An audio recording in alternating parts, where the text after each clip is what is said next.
something happens in the outer world, and then something happens in the inner world, which leads to something happening in the outer world, which leads to something happening in the inner world. If you pick a book from the 15th century, Mort d'Arthur, which is a lengthy narrative, it's got great characters and stuff, but he doesn't yet know how to distinguish the inner lives of the characters from one another.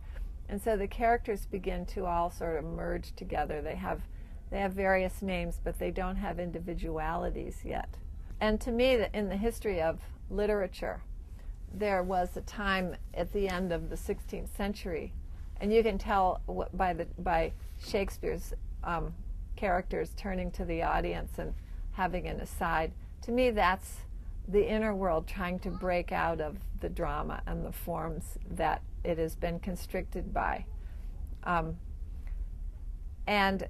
And so it's obvious that the novel is about to be born, and indeed, within the next few years, Don Quixote is written. My first book was about horses. That was Barn Blind. That was about a family where horses were present, you know.